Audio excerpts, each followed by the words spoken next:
Imagine for a second that you are holding two pieces of the exact same quartz.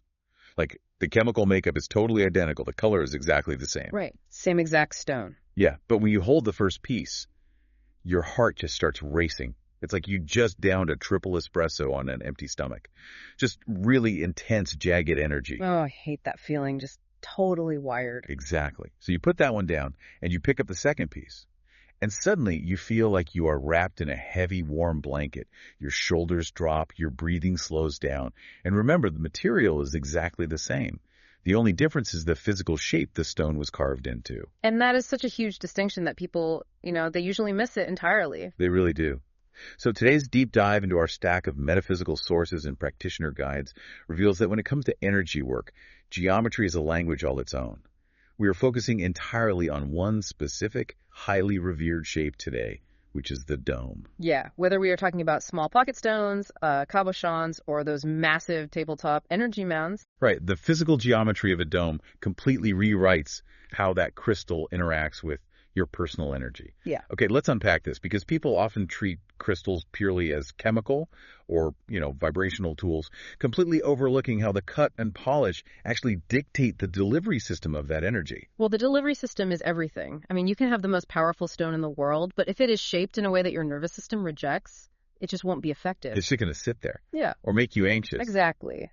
The sources we are analyzing today, which range from traditional healing texts to insights from the practitioner known as Crystals by Rob, they all converge on this one idea.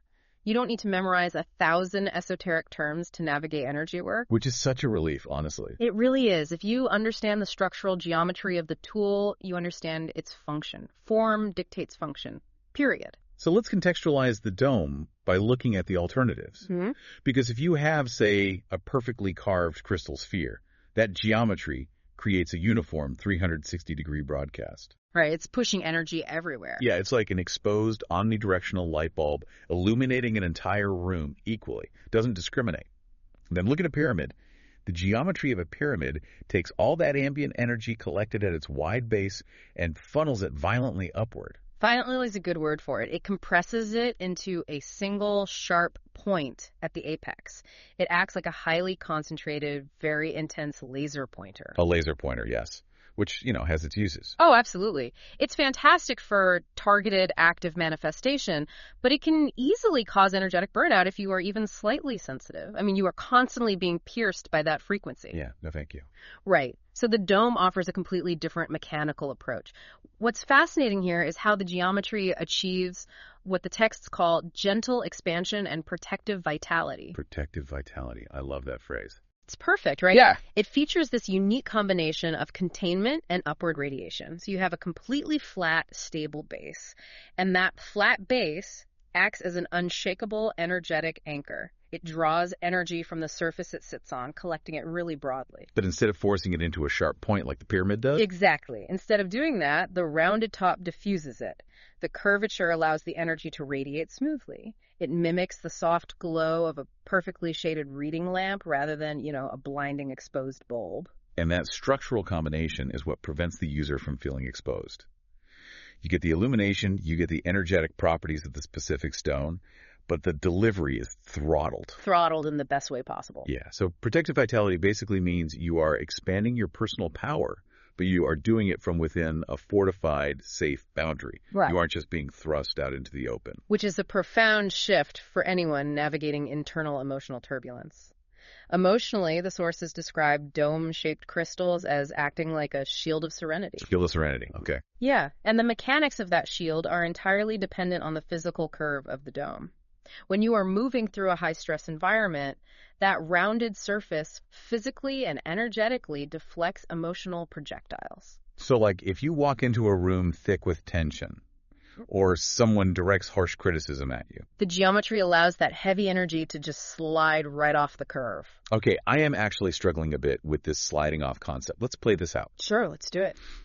If I have a dome sitting on my desk, Sure. right, and a coworker comes over and completely unloads their bad mood into my space. Ugh, the worst. The absolute worst. But where does that negative energy go?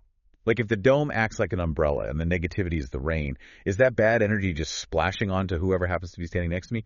Or are we just weaponizing deflection here? That is an excellent question, and it speaks to the difference between deflection and raw ricochet.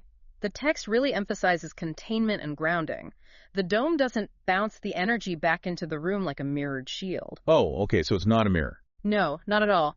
Think about the flat base we just discussed.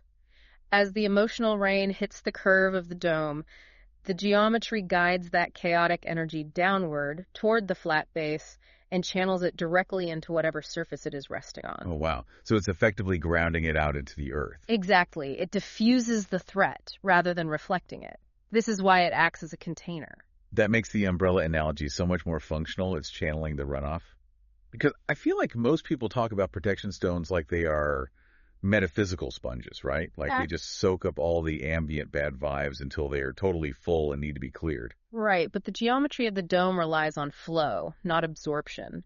And this distinction is vital for people who feel emotionally raw or highly vulnerable. I mean, when your nervous system is already overwhelmed, the absolute last thing you need is an energetic sponge sitting next to you holding onto a dense pocket of heavy energy. Oh, that makes so much sense. Just having a battery of bad vibes sitting on your desk. Exactly. Instead, the dome gathers your own scattered, frantic emotions and helps coax them back into a cohesive, rounded state inside the shield, while simultaneously letting external chaos slide off and ground out. Crystals by Rob actually describes this specific geometric interaction as an emotional hug. An emotional hug. I love that. It's so vivid. It wraps you in a comforting energy that provides what the texts call mothering nurturance.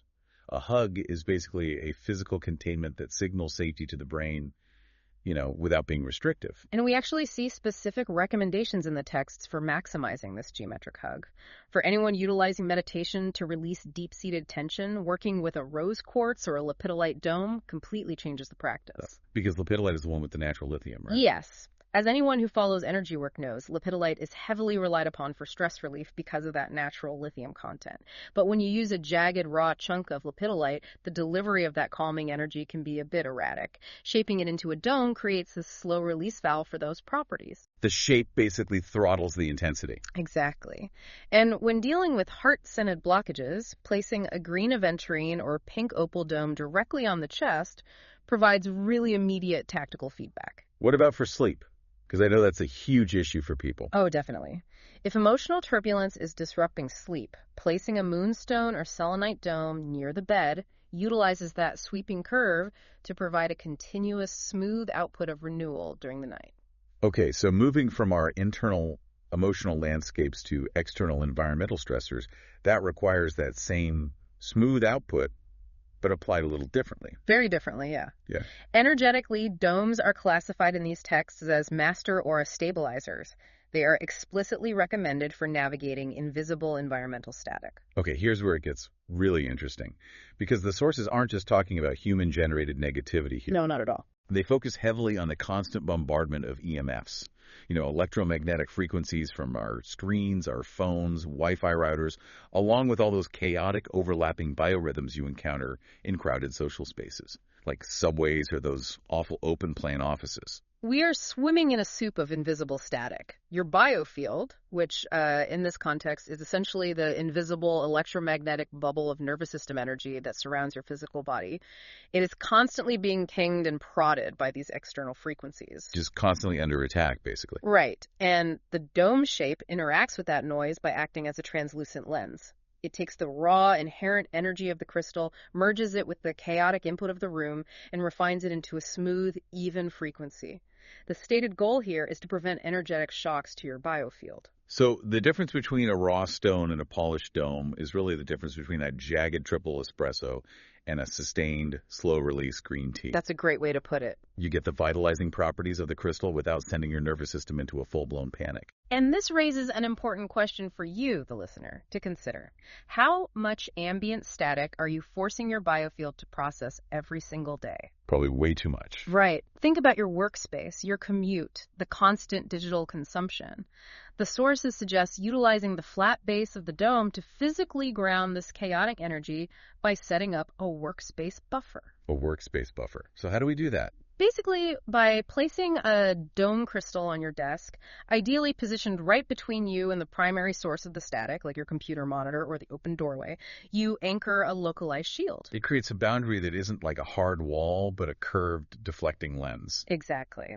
And for those constantly on the move, the texts recommend utilizing small cabochons as stress-relieving touchstones. You just keep a smoothly polished dome in your pocket. Oh, like a worry stone. Exactly like a worry stone.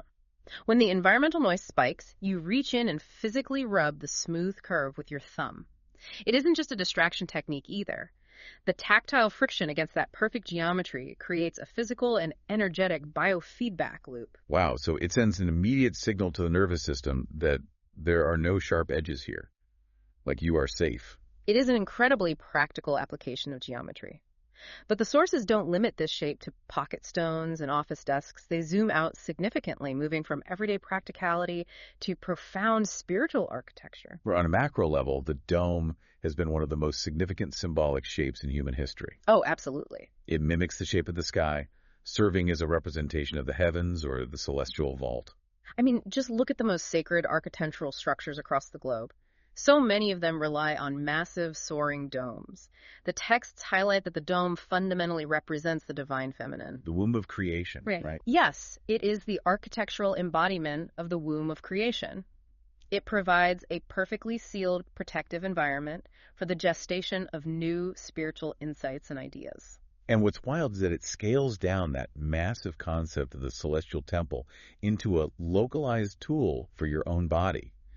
Which brings us directly into how this geometry revolutionizes chakra alignment. Oh, it really does. Because of that perfectly flat bottom, dome crystals are ergonomically unmatched for body layouts. Unmatched. There's nothing better. But I have to ask about the mechanics of this, though. Are domes so highly recommended for chakra work because their geometry actually harmonizes energy in a unique way?